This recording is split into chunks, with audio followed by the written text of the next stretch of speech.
दोस्तों आज की इस वीडियो के अंदर हम आप सभी के साथ में अपनी क्लास 7 साइंस सब्जेक्ट के चैप्टर नंबर 18 की पार्ट 2 को डिस्कस करने वाले हैं। और अगर आपने अभी तक पार्ट 1 की वीडियो को नहीं देखा तो जाओ एक बार सबसे पहले उसको देख लो, समझ लो, फिर यहाँ पे आ जाना। तो यार अब हम स्टडी करने वाले हैं अपने थर्ड पॉइंट को। तो सेकेंड पॉइंट के अंदर हमने स्टडी किया था कि जो हमारा पानी है एक ऐसे टैंक के अंदर चला जाएगा जहाँ पर जो हमारी मिट्टी थी वो नीचे बैठ जाएगी। ठीक है, तो अब कहते हैं the water is then allowed to settle in a large tank which is sloped toward the middle। उसके बाद कहते हैं solid like the faces settle at the bottom and are removed which are with a scraper।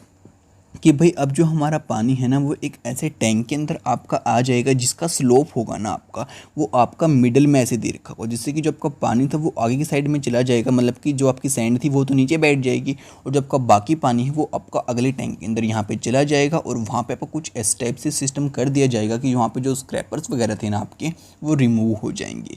This is this सल्ज, और उसको हम क्या कहते हैं, सल्ज बोलते हैं। ठीक है, a skimmer remove the floatable solid like the oil and the grease. उसके बाद कहते हैं कि उसके वहाँ पे आपको एक स्क्रीमर भी देखने को मिल जाएगा जो कि क्या करता है, स्कीमर वो जो आपके पानी की ऊपरी सतह पे आपका वो जो तेल रहता है, ग्रीस रहता है, इन सभी चीज़ों को क्या कर देता है, रिमूव कर देता है। Water so cleared is called the clarified water. और यहाँ पे कहते हैं कि ये जो हमारा पानी रहता है ना इसको हम कहते हैं क्लैरिफाइड वाटर, जो कि हमें शो कर रखा है आपकी इस वाली फिगर के अंदर, जिसको आप यहाँ पे देख सकते हो।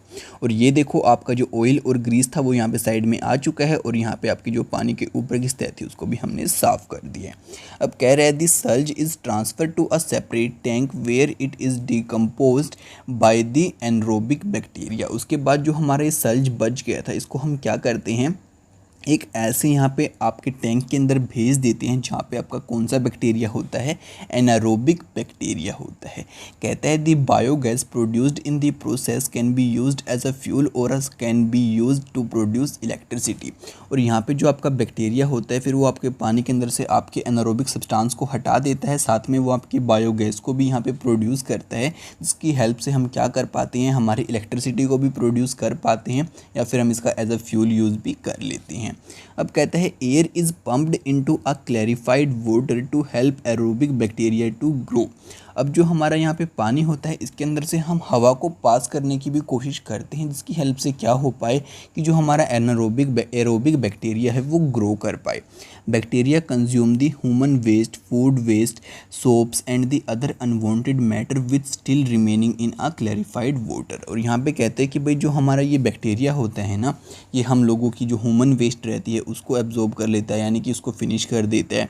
जो हमारे भाई ये अनवांटेड मैटर रहते हैं या फिर जो हमारी वेजिटेबल्स और फूड का वेस्ट होता है या फिर जो हमारे सोप्स वगैरह का वेस्ट होता है, इन सभी चीज़ों को यहाँ से क्या कर देता है, पानी के अंदर से रिमूव कर देता है। After several hours, the suspended microbes settle at the bottom of the tank as activated sludge. This water is then removed from the top। और यहाँ पे कहते हैं कुछ टाइम के बाद फिर क्या होता है कि जो आपके माइक्रोब्स होते हैं ना, यानी कि जो आपके बैक्टीरिया होते हैं, ये नीचे की साइड में आपके टैंक के बैठ जाते हैं। फिर हम जो ये आपका ऊपर का पानी रहता है इसको यहाँ से क्या कर देते हैं, हटा देते हैं। ठीक है, तो अब आपको ये सारी प्रोसेस यहाँ पे अभी तक समझ में आ रही होगी। तो यार ये होता है आपका एरिएटर, जो कि क्या करता है, आपके पानी के अंदर हवा को मिक्स करता है। और आपको वहाँ पे भी पता है कि जो आपकी मैंने कहा था कि भाई जो आपका ये जार है इसके अंदर आपको कोई पाइप वगैरह का सिस्टम ऐसे कर देना है या फिर आप कुछ भी करो, बेसिकली आपको करना क्या था, उसके जो आपका जार था उसके अंदर से आपको लिक्विड को, मतलब कि जो आपका लिक्विड था उसके अंदर से आपको क्या कराना था, आपकी एयर को पास कराना था, आपकी हवा को उसके अंदर मिक्स कराना था। ठीक है, तो वही कुछ काम अब आपका यहाँ पे भी चल रहा है। तो कहते हैं the activated sludge is about 97% water. The water is removed by the sand, drying beds और the machines. Dried sludge is used as a manure, returning organic matter and the nutrients to the soil. और यहाँ पे कहते हैं कि भाई जो हमारा इसके अंदर से वेस्ट आपका निकल के आया और उसके बाद वो सूख जाता है तो उसको हम कैसे यूज़ करते हैं, हम जो हमारा खाद रहता है ना उसके तरीके से उसको हम यहाँ पे यूज़ कर लेते हैं, जिससे कि जो हमारी मिट्टी होती है उसके पास उसका जो ऑर्गेनिक मैटर होता है और न्यूट्रिएंट्स होते हैं वो अगेन से पहुँच जाते हैं। अब कहते हैं the treated water has a very low level of organic material and suspended matter. कि जो हमने जो पानी को अपने को साफ़ कर लिया होता है ना इसके पास अब हमारा बहुत कम लेवल का ऑर्गेनिक मैटर बच जाता है, साथ साथ में जो हमारे तैरते हुए और भी मैटर होते हैं वो भी बच जाते हैं। It is discharge into a sea और अ रिवर और into the ground. Nature clean it up further. Sometimes it may be necessary to disinfect water with the chemicals like the chlorine and the ozone before releasing it into our distribution system. और यहाँ पे कहते हैं कि भाई अब इसके बाद हम क्या करते हैं, डायरेक्ट हमारे पानी को जो हमारा समुंदर होता है या फिर हमारा कोई ग्राउंड है या फिर जो हमारी कोई नदियाँ वगैरह हैं वहाँ पे छोड़ सकती हैं। अब ये जो हमारा पानी है इसके अंदर इतनी ज़्यादा हार्मफुल चीज़ें नहीं बची हैं और अब ये कुछ ज़्यादा नुकसान नहीं पहुँचा सकता। आगे जो हमारा नेचर है वो इसको अपने आप से क्लीन कर देता है। ठीक है, तो ये जो प्रोसेस मैंने आपको अभी तक बताई, हम इन्हीं कुछ प्रोसेस का यहाँ पर यूज़ करते हैं। उसके बाद हम डायरेक्ट जो हमारा पानी रहता है उसको वहाँ पर छोड़ देते हैं। ठीक है, तो अब आपको बताता है become an active citizens. Waste generation is a natural part of the human activity but we can limit the type of waste and quantity of waste produce. अब यहाँ पे कह रहा है कि भाई अगर हम सभी लोग ह्यूमन बींग हैं, ये तो हम हैं ही, आपको पता है, तो भाई हमारी वेस्ट तो प्रोड्यूस होगी, हमारी वेजिटेबल वेस्ट भी होगी, हम जो पानी यूज़ करते हैं अपने कपड़ों को धोने के लिए वो भी वेस्ट होगा। तो भाई ये सभी चीज़ तो हमारी वेस्ट होंगी, लेकिन हम इन सभी वेस्ट को यहाँ पे कम भी कर सकते हैं। तो वो कैसे? Often we have been repelled by the offensive smell. The sight of open drains is distinguish the situation worsen in a rainy seasons when the drain start the overflowing. और यहाँ पे कहते हैं कि आपने बहुत बार देखा होगा कि भाई बहुत गंदी गंदी हमारी स्मेल आती है किसी ड्रेन के अंदर से अगर वो खुला रह जाता है, या फिर आपने इस बात को भी देखा होगा कि भाई बहुत बार जब आपकी बारिश आ जाती है तो जो आपके सीवर होती हैं या फिर आपकी जो नाले होती हैं, नालियाँ होती हैं, ये सभी आपकी बहुत ज़्यादा ओवरफ्लो हो जाती हैं और आपकी सड़कों के ऊपर भी पानी आना स्टार्ट हो जाता है। We have to wade through the mud pools on the roads must unhygienic and the unsanitary conditions prevail. Files, mosquitoes and other insect breed in it। और यहाँ पे बताते हैं कि ऐसी सिचुएशन हो जाती है कि हमारे जो सड़क होती है उनके गड्ढों के अंदर पानी भरना स्टार्ट हो जाता है, या फिर कहीं ऐसे ओपन के अंदर पानी भर जाता है तो वहाँ पे जो आपके मच्छर वगैरह होते हैं वो भी पैदा होना स्टार्ट हो जाते हैं और भी आपके छोटे मोटे इंसेक्ट वहाँ पे अपना ब्रीड करने लगते हैं। फिर वहाँ पे आपके क्या होते हैं, आपके जो हार्मफुल डिजीज़ हैं वो भी फैलना स्टार्ट हो जाते हैं। तो अब जो आपका बोझो था वो कहते हैं the water in the river is cleaned naturally by process that are similar to those adopted in a waste water treatment plant। कि जो भाई आपका ये हमारे ये रहते हैं ना, मतलब कि जो आपकी हमारी नदियाँ रहती हैं वहाँ पे आपका पानी साफ़ हो जाता है ऑटोमेटिकली। तो यही कुछ प्रोसेस हम अडोप्ट करते हैं हमारे वेस्ट वाटर ट्रीटमेंट प्लांट के अंदर भी। ठीक है, तो अब आपको कहते हैं did you know it has been suggested that we should plant eucalyptus tree all along sewage ponds। These tree absorb all surplus wastewater rapidly and the release pure water vapors into the atmosphere। कहते हैं कि जो आपका ये eucalyptus का tree रहता है ना, हमें इसको आपके सीवर के पास में ज़रूर लगाना चाहिए। क्या करता है, जो आपका वेस्ट वाटर रहता है ना उसको एब्जॉर्ब कर लेता है और फिर जो आपकी हवा रहती है ना वहाँ पे ट्रांसपिरेशन प्रोसेस के जरिए एक प्योर पानी को ऊपर छोड़ता है। ठीक है, तो ये भी क्या करता है, आपके पानी को प्योर करता है। तो अब आपको कहते हैं you can be enlightened citizens and approach the municipality or the gram panchayat, insist that the open drains became covered। If the sewerage of an particular house make the neighborhood dirty, you should request them to be more considerably to about the other health. और यहाँ पे आपको कहते हैं कि भाई अगर आपका कोई म्यूनसिपालिटी का ड्रेन यहाँ पे ओपन रह भी जाता है गलती से उन लोगों से, तो आपको उनको जाके बोलना है कि भाई सर प्लीज़ आप इसको बंद कर दीजिए, ये बहुत ज़्यादा अनहाइजीनिक यहाँ पे रह रहा है और बहुत ज़्यादा बीमारियाँ भी यहाँ पे फैला रहा है। ठीक है, और उसके बाद अगर आपके कोई आस पड़ोस में किसी के हाउस का ऐसे ही खुला हुआ है और वो भी ऐसे गंदा लग रहा है, तो भाई आप उसको भी कहिए कि भाई सर आप प्लीज़ इसको ठीक करिए, ऐसे अच्छा नहीं है। आप रिक्वेस्ट करिए उनसे जाके, तो वो ज़रूर मानेंगे। तो अब आपको कहते हैं don't at the load of WWTP पहेली वंडर्ड हाउ। अब यहाँ पे कहते हैं कि भाई जो आपका वाटर ट्रीटमेंट का ये प्लांट रहता था ना, इसके ऊपर आपको ज़्यादा लोड भी ऐसे नहीं डाल देना है। तो अब आपको कहते हैं हमारे नेक्स्ट टॉपिक के अंदर बेटर हाउस कीपिंग प्रैक्टिसेस की, जो हमारा हाउस है वहीं पे हम कैसे कुछ ट्रीटमेंट कर सकते हैं। ठीक है, तो चलो इसको भी जान लेते हैं। तो अब कहते हैं one of the way to minimize और eliminate waste and the pollutants at their source is to see what you are releasing down the drain. कह रहा है कि भाई जो सबसे अच्छा तरीका हमारा रहता है ना हमारे वेस्ट को मैनेजमेंट करने का, वो रहता है कि हमें सबसे पहले ये चीज़ चेक करनी है कि जो हमारी नालियाँ हैं या नाले हैं या फिर हमारा सीवरेज है उसके अंदर हम क्या चीज़ यहाँ पे डाल रही हैं। ठीक है, तो यहाँ पे कहते हैं cooking oil and the fat should not be thrown down the drain, कि जो हमारा कुकिंग का ऑयल रहता है या फिर जो हमारे फैट्स वगैरह की चीज़ें रहती हैं उनको हमें कभी भी हमारी नाली या फिर नालों के अंदर ऐसे ही नहीं डाल देना चाहिए। They can be harden and block the pipes, क्योंकि ये बहुत ज़्यादा हार्डन हो सकते हैं और हमारी पाइप्स को आगे चल के ब्लॉक कर सकते हैं। In an open drain the In an open drain, the fats clogs the solid pores, reducing the effectiveness in filtering water। और यहाँ पे कहते हैं कि अगर हम फैट वगैरह को डाल देते हैं तो ये जो हमारे सोयल के पोर्स रहते हैं उनको क्या कर देते हैं, उनकी जो इफेक्टिवनेस होती है उनकी रिड्यूस कर देते हैं, जो हमारे पानी को फिल्टर करने के आपको पता है काम आती है। Thrown oil and the fats is the dustbin. और आपको कहते हैं आपको हरदम क्या करना चाहिए, इन दोनों चीज़ों को डस्टबिन के अंदर ही डालना चाहिए। Chemicals like the paint, solvents, insecticides, motor oil, medicines may kill microbes that help purifying water, so do not throw down the drain.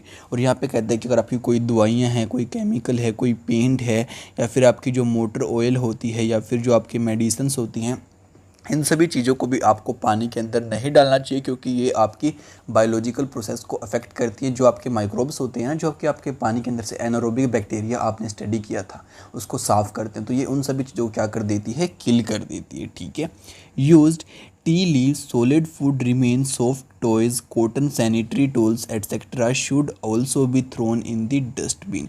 और जो आपके सॉलिड चीज़ें रहती हैं जैसे कि भाई आपके खिलौने हो गए, आपके चाय के पत्ते हो गए, आपका सॉलिड फूड हो गया, इन सभी चीज़ों को भी हमें डस्टबिन के अंदर ही डालना चाहिए।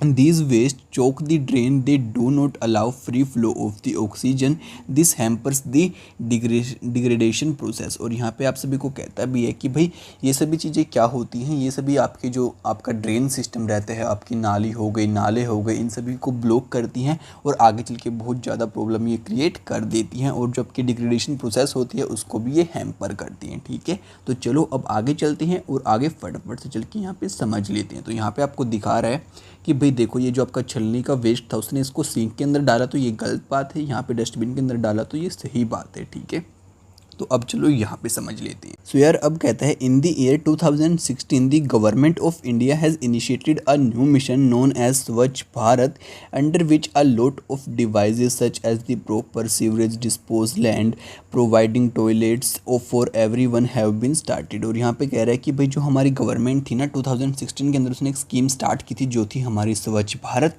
वहाँ पे बहुत सारी उसने इम्प्रूवमेंट करने की कोशिश की, जहाँ पे जो हमारी सीवरेज थी उसको डिस्पोजल की जो हमारी लैंड थी वो प्रोवाइड कराई गई, साथ में जो हमारे टॉयलेट्स थे ना वही वो भी हर लोगों तक पहुंचाए गए, उन सभी लोगों के पास में उनको दिया गया जिनके पास में टॉयलेट नहीं थे, जो कि लोग खुले में आपके जाते थे। ठीक है, अब आपको बताएगा वर्मी प्रोसेसिंग टॉयलेट्स के बारे में कि जो आपके वर्मी प्रोसेसिंग टॉयलेट होती हैं वो किस टाइप की यहाँ पे रहती हैं।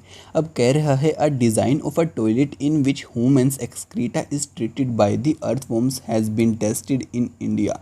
कि भाई जो आपके वर्मी प्रोसेसिंग टॉयलेट्स रहते हैं वहाँ पे जो आपका ह्यूमन का एक्सक्रीटा रहता है ना, अब एक्सक्रीटा को आप यहाँ पे समझ लेना, मैंने आपको पहले भी बता रखे हैं। उसको क्या करते हैं, जो हमारे अर्थवॉर्म्स होते हैं वो उसको ट्रीट करते हैं। सो ये हमारे इंडिया के अंदर टेस्ट किया गया था। It has been found to be a novel low water use toilet for the safe processing of the human waste. और यहाँ पे कहा गया कि भाई ये सबसे कम पानी यूज़ करने वाले हमारे टॉयलेट रहते हैं जो कि सबसे अच्छा हमारा प्रोसेस करते हैं ह्यूमन की वेस्ट को। The operation of the toilet is very simple and hygienic. और यहाँ पे जो हमारे टॉयलेट रहता है ये सिंपल भी रहता है और हाइजीनिक भी रहता है। The human excreta is completely converted to the vermi cakes are resource much needed for the soil. और यहाँ पे कह रहा है कि जो हमारा ह्यूमन का एक्सक्रीटा होता है ना, इसके अंदर हम उसको कन्वर्ट कर देते हैं हमारे वर्मी केक्स के अंदर, जो कि हमारा यूज़फुल रहता है हमारी मिट्टी के लिए और उसकी क्वालिटी को वहाँ पे जाके इम्प्रूव करता है। अब आपको आगे कहता है सैनिटरी एंड द डिजीज़। अब जो हमारा सैनिटेशन होता है और बीमारियाँ होती हैं वो कैसे यहाँ पे फैलती हैं और कैसे कुछ उनके साथ में यहाँ पे चीज़ें रहती हैं। तो आपको बताता है poor sanitation and the contaminated drinking water is the cause of a large number of disease. कि हमारा जो भाई सैनिटेशन का सिस्टम रहता है वो बहुत ख़राब रहता है और हमारा बहुत गंदा ड्रिंकिंग पानी रहता है ना, ये सभी क्या करती हैं, हमारी बीमारियों का यहाँ पे कारण बन जाती हैं। Let us look at the our country, a vast number of our people are still without sewerage facility, where do they relieve themselves. और यहाँ पे आप सभी को कहते हैं कि भाई आपको पता है कि हमारी कंट्री में, हमारे देश में आज भी बहुत सारी ऐसी जगह हैं जहाँ पे हमें सीवरेज सिस्टम देखने को नहीं मिलता। तो देखो यार वहाँ पे कितनी ज़्यादा बीमारियाँ फैल सकती हैं। A very large fraction of our people defecated in the open, on dry river beds, on railway tracks, near fields and many times directly in the water।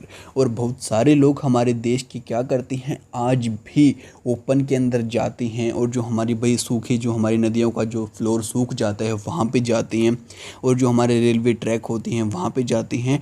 और भाई बहुत सारे बार तो ऐसा होता है कि लोग डायरेक्ट पानी के अंदर ही जाते हैं हमारी पोटी करने, ठीक है। Untreated human excreta is a healthy hazard. और यहाँ पे कहता है अगर हम उसको ट्रीट नहीं करते, हमारी जो ह्यूमन वेस्ट रहती है उसको, तो भाई ये हमारे लिए बहुत बड़ा, हमारे लिए बीमारी का कारण बन सकता है। It may cause water pollutions and soil pollutions, both the surface water and the ground water get polluted. और यहाँ पे कहते हैं कि भाई ये हमारे पानी को बहुत ज़्यादा वेस्ट कर सकता है, हमारे दोनों पानी को, जो हमारा सरफेस के ऊपर रहता है उसको भी, और जो हमारा ग्राउंड वाटर रहता है उसको भी, ठीक है। Ground water is a source of water for the wells, tubewells, springs and many rivers, as you have learned in the chapter number 16। और जो आपका चैप्टर नंबर 16 था वहाँ पे आपने समझा था इस बात को कि जो हमारा ग्राउंड वाटर रहता है वो कितना ज़्यादा यूज़फुल रहता है, और सोर्स रहता है हमारे जो कुएँ वगैरह होते हैं उनका, और जो हमारा स्प्रिंग रहता है उसका, और जो हमारी नदियाँ रहती हैं बहुत सारी उनका भी। Thus it become the most common route for water becomes disease. और यहाँ पे पता है कि आपको अगर ये पानी ख़राब हो गया तो हमारे पास कितनी ज़्यादा बीमारियाँ फैल सकती हैं। They include the cholera, typhoid, polio, उसके बाद meningitis, hepatitis and the dysentery. तो देखो यार कितनी ज़्यादा बीमारियाँ यहाँ पे फैल सकती हैं और कितनी खतरनाक बीमारियाँ फैल सकती हैं। तो हमें ऐसा कुछ भी नहीं करना चाहिए। अब जो बोजो है वो कहता है, बोजो want to know how sewage is disposed of in an aeroplane, कि जो हमारा एरोप्लेन होता है वहाँ पे आपके सीवेज को कैसे मतलब कि डिस्पोज किया जाता है। तो यार बोजो ने बहुत अच्छा क्वेश्चन यहाँ पे सोचा है, तो अब आप इसका आंसर ढूंढने की यहाँ पे कोशिश करो, आपको मिल जाएगा अगर आप थोड़ा रिसर्च करोगे, और मेरे को भी कमेंट करके पक्का बताना। अब आपका नेक्स्ट टॉपिक आता है जो कि हमें कहता है alternative arrangement for the sewage disposal, कि भाई जो हमारा सीवेज डिस्पोजल रहता है उसके और भी बहुत सारे तरीके हैं जिसकी हेल्प से हम उसको डिस्पोज कर सकते हैं बगैर जो आपका पानी रहता है इस तरीके से, ठीक है। तो अब यहाँ पे बताता है आपको इसी बात को, कहता है to improve sanitation low cost on site sewage disposal systems are being increased, कि भाई हमारे जो यहाँ पे सैनिटेशन है इसको इम्प्रूव करने के लिए हमारे उसी जगह पे सीवेज डिस्पोज करने के सिस्टम बनाए जा रहे हैं। Examples are septic tanks, chemical toilets, composting pits. Septic tanks are the suitable for place where there is the no sewage system, for hospitals, isolated buildings और a cluster of 4 to 5 houses. और यहाँ पे कहते हैं कि जो आपके septic tank होते हैं बहुत ज़्यादा यूज़फुल रहते हैं, कहाँ पे, जहाँ पे हमारे हॉस्पिटल्स का वेस्ट रहता है, या फिर जो हमारी आइसोलेटेड बिल्डिंग्स होती हैं, या फिर कुछ हमारे ऐसे क्लस्टर रहते हैं जहाँ पे हमारे सिर्फ 4-5 ही घर हैं, तो वहाँ पे जो हमारे सेप्टिक टैंक रहते हैं बहुत ज़्यादा यूज़फुल रहते हैं, क्योंकि भाई ये बहुत जल्दी हमारे और उसी जगह पे हमारे वेस्ट को क्या कर देती हैं, ट्रीट कर देती हैं। अब कहते हैं some organisms often hygienic on site human waste disposal technology, these toilets do not required this scavenging. अब कह रहे हैं कि भाई हमारे कुछ ऑर्गेनाइजेशंस क्या होती हैं कि ऐसे हाइजीनिक टॉयलेट हमारे ऑफर करती हैं जो कि उसी जगह पे हमारे ह्यूमन के वेस्ट को ट्रीट कर देती है, ठीक है, जहाँ पे हमें ज़्यादा स्कैवेंजिंग यानी कि साफ़ सफाई की ज़रूरत भी नहीं रहती। Excreta from the toilet seats flow through the covered drains into a biogas plant, the biogas produced is used as a source of energy. और उसके बाद कहते हैं कि भाई डायरेक्टली जो हमारे ह्यूमन का एक्सक्रीटा होता है वो बायोगैस प्लांट के अंदर चला जाता है, और वहाँ पे आपको पता है उससे हम क्या प्रोड्यूस कर सकते हैं, एनर्जी, ठीक है। तो अब आपका नेक्स्ट टॉपिक आता है जो हमें कहता है सैनिटेशन एट पब्लिक प्लेसेस, की जो हमारी पब्लिक प्लेसेस रहती हैं वहाँ पे हम कैसे अपनी सैनिटेशन को मेंटेन रख सकते हैं। अब कहता है in our country fairs are organised periodically, a large number of people participate in them, कि जो हमारा देश है आपको पता है यहाँ पे बहुत ज़्यादा मेले हमें देखने को मिल जाते जाते हैं तो उन मेलों के अंदर हम कैसे अपनी जो हाइजीनिक है या फिर आपकी सैनिटेशन है उसको मेंटेन रख सकती हैं। In same way railway stations, bus depots, airport, hospitals are a very busy places. और इसी तरीके से जो आपकी बस स्टॉप हो गई, रेलवे स्टेशंस हो गए और आपके भाई एरोप्लेन्स जो एयरपोर्ट्स होते हैं वो हो गए, आपकी हॉस्पिटल्स हो गए, यहाँ पे भी बहुत ज़्यादा हमें लोगों का भीड़ देखने को मिल जाती है। Thousand of people visit them daily, large amount of waste is generated here. और यहाँ पे कहते हैं बहुत सारे लोग इन जगहों पे जाते हैं और बहुत सारी वेस्ट यहाँ पे हमारी पैदा होती है। It must be disposed of properly otherwise epidemic could be break out. और यहाँ पे कहते हैं हमें इसको भी थोड़ा ध्यान से बिल्कुल संभल के इसको क्या करना चाहिए, डिस्पोज करना चाहिए, वरना यहाँ पे बहुत ज़्यादा बीमारी आपकी फैल सकती है और बहुत बड़ी बीमारी फैल सकती है। The government has laid down certain standard of sanitation but unfortunately they are not strictly enforced. और यहाँ पे कह रहा है कि जो हमारी गवर्नमेंट है ना उसने कुछ यहाँ पे लिमिट बना रखी है, कुछ रूल बना रखे हैं, कुछ स्टैंडर्ड्स बना रखे हैं जिसकी हेल्प से भाई हम इनको मेंटेन, हमें इसी के अंदर इसको मेंटेन करके रखना है। बट अनफॉर्चुनेटली ये बात बहुत बार फॉलो नहीं हो पाती है। However all of us can contribute in maintaining sanitation and the public places. We should not scatter the litter anywhere. If there is no dustbin inside, we should carry the litter how throw it in the dustbin. अब basically आपको ये बात यहाँ पे बताता है कि भाई आपको क्या करना है कि भाई आप बहुत बार किसी पब्लिक प्लेस पे जाते हो, कहीं मेले वगैरह में घूमने के लिए जाते हो, कहीं बस स्टॉप पे जाते हो, तो मानो आपने कोई भी वहाँ पे चीज़ खाई या मानो आपने कोई प्लास्टिक के चिप्स वगैरह खा लिए, ठीक है। उसके बाद खाने के बाद आपने देखा कि वहाँ पे यार डस्टबिन तो है ही नहीं और आपने उसको ऐसे ही फेंक दिया। तो आपको ऐसे ही वहाँ पर नहीं फेंकना उस चीज़ को, आपको उसको अपनी पॉकेट के अंदर डाल लेना है। आप कहीं घर पर जा रहे हो तो वहाँ पर जाके उसको डस्टबिन में डालना है, या फिर आप किसी रिलेटिव के घर पर जा रहे हो तो वहाँ पर जाके आपको उसको डस्टबिन में डाल देना है।